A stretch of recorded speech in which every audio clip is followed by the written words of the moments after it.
Upon reading Peter Zeihan's The End of the World is Just the Beginning, it's becoming more and more convincing that mass starvation and hunger is on its way. Living in the year 2022, we have been used to a world where international trade has been unaffected, and as a result, every country has been able to trade freely and be able to access any raw material and food product. This international trade order was set up by the US following the end of World War II to defeat the Soviet Union, but now it's coming to an end. In this video, we're going to look at the breaking down of the international trade order, supply chains, and why this will lead to mass starvation. We will also see which countries will be subject to starvation and which countries won't be affected much at all. You're watching All Things Humanities.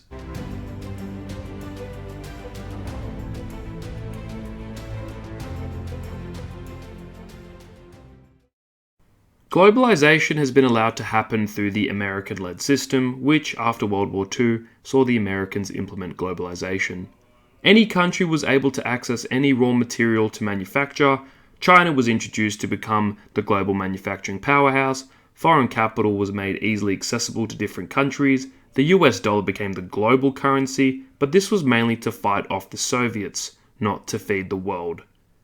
The US would allow these countries into their alliance if they sided against the Soviet Union on security. The US Navy was ensuring that all of these trade routes were protected from foreign powers and piracy, so we've been used to this model and food security has been good during the 20th and 21st centuries. But now that the Soviet Union is done, the US has been falling away from that globalized model because it no longer serves the US interest. A major reason why we've had global food security is through the global trade of wheat. Wheat has been the grain of choice for most of humanity, with wheat growing very easily and helping civilizations sustain reliable calorie consumption. This is because of the ease of which wheat can grow.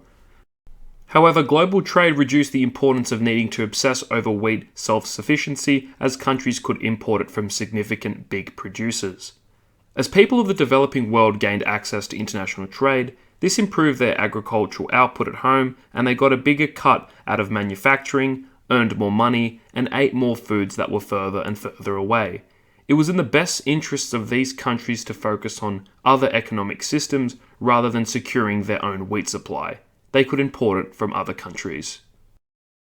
Now, this system only works if the US Navy and US forces are ensuring that the trade runs smoothly without intervention and interruptions. With the US pulling out more troops from Europe and steering away from its international obligations, Russia has been able to invade Ukraine, but with the Russian invasion, we cannot expect security of wheat. Here's Peter Zeihan talking about this point. We're going to have a food crisis by the fourth quarter because the world's largest wheat exporter just invaded the fifth largest one. There isn't going to be any planting season in Ukraine this year. We have a phosphate fertilizer shortage because of what's going on in China. Because of natural gas prices, we now have a global nitrogen fertilizer shortage. And Russia and Belarus combined are the world's largest potash producers. So a lot of farmers the world over are not going to use fertilizer this year. So we'll have a collapse in yields. That is how a famine begins. Global wheat stores are less than 5 weeks of usage. So we have more people around the world consuming more calories as a result of this global trade security. But now with the two largest exporters of wheat that are at war, Russia and Ukraine, wheat security is not guaranteed. But the global agricultural system doesn't work without fertilizers, which are coming to an end. Without fertilizers, humans cannot grow and sell the scale of crops and be able to export them around the world. This shortage has been caused by China's inability to gain access to natural gas, oil, and water through the end of the globalized trade order. These are critical for mass fertilizer production. The Chinese economy depends on importing raw materials that are defended by the Americans, manufacturing products and selling them to the global market. With increased tension between these two powers, it seems fallacious that the Americans would allow the Chinese economy to prosper in this way. Peter Zeihan has even spoken about how America could end the Chinese industrial system by cutting the energy line from the Persian Gulf. The US, Russia, and China are the largest producers of fertilizers, and given the high conflicts between them, supply chain disruptions seem likely. If wheat and fertilizer security cannot be maintained, it's impossible to continue feeding the population at the levels we've been used to.